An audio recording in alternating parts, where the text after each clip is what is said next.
Nós vamos agora trazer um outro vídeo muito interessante, estimulante, eu acho que vai ser legal, as pessoas vão curtir. Aí ele tem um poder de trazer alento e tal, mas é abrindo um outro. Nós vamos agora abrir um outro tema, né? Dentro desse papo de hoje, que é falando do que se chama aí da economia prateada, a economia dos maduros e tal, e as possibilidades que estão aí.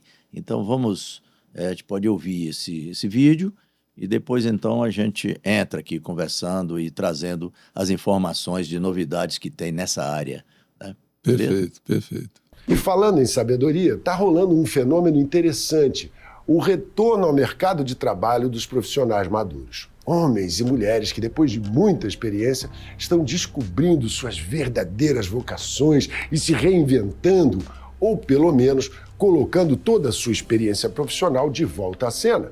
Hoje a gente vê cada vez mais pessoas acima de 50 anos tocando suas vidas profissionais e mostrando que idade é só um número.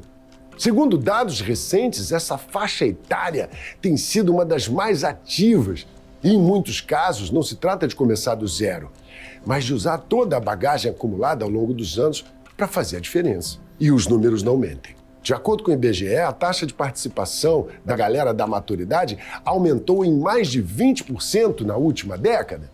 Isso mostra uma tendência clara de que os veteranos estão criando uma nova força de trabalho. Nos Estados Unidos, por exemplo, a participação de trabalhadores com 65 anos ou mais quase dobrou desde 1985.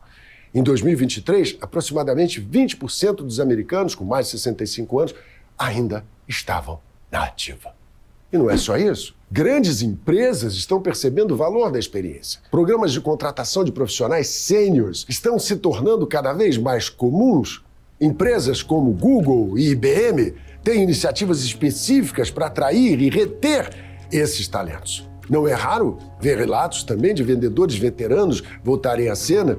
A galera de representantes de laboratórios farmacêuticos que já tinham pendurado as chuteiras estão entrando em campo de novo, pois as empresas estão se tocando de que a experiência nos relacionamentos e até na própria relação com os medicamentos tem sido fundamental para passar credibilidade e aumentar as vendas. Isso lança uma luz sobre a questão do etarismo e como ele não faz sentido em um mundo onde a experiência e a sabedoria são cada vez mais valorizadas. É preciso ter ímpeto para se colocar à prova nessa idade, não é? E partir para disputar algo dessa magnitude, é preciso ter tesão. E já que puxamos esse assunto, ao contrário do que a maioria das pessoas pensam, não, a libido não acaba da maturidade. Quem pensa assim está redondamente enganado. A gente sabe que existem desafios, alterações hormonais, mudanças físicas, mas a sexualidade na maturidade pode ser plena e satisfatória. É uma questão de adaptação e criatividade. Homens e mulheres podem sim desfrutar de uma vida sexual ativa e prazerosa, explorando novas formas de intimidade com seus parceiros, sem dizer que, se a saúde permitir, ainda dá pra tomar um aditivozinho. Tô puro não, papai. Tem uns velhinhos que abusa, vai de mastiguinha, bota pra rua, sai que nem um avatar azul. E digo, calma, o mundo vai acabar.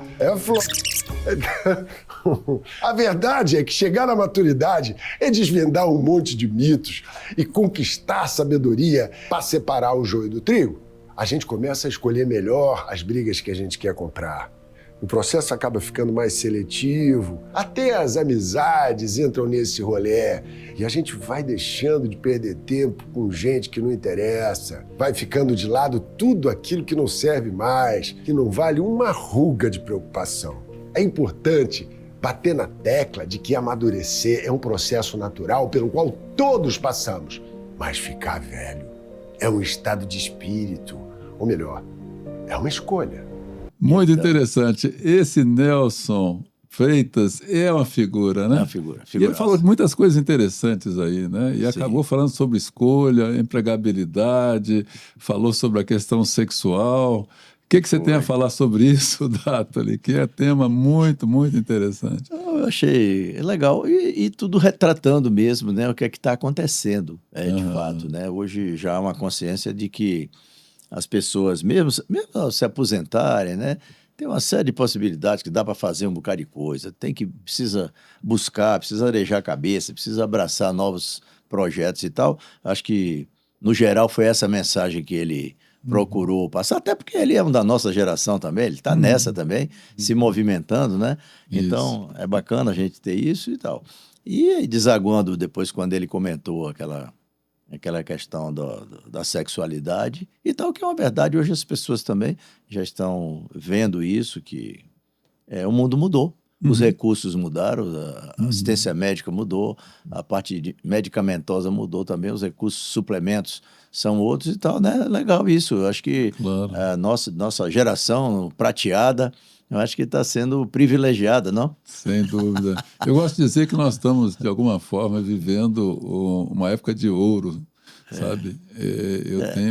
Olha para trás, imagine há 20, 30 anos, nós, com a idade que temos, na faixa de 70, como é que estaríamos nós, já, sei lá, de pijama, esperando a morte chegar, cuidando dos netinhos e tal, né? No máximo, né? No máximo, né? Agora a gente viaja, passeia, namora, a gente vai para todos os lugares, tem um grupo de vamos dizer assim, de social que a gente interage. Então, a nossa vida hoje é muito melhor.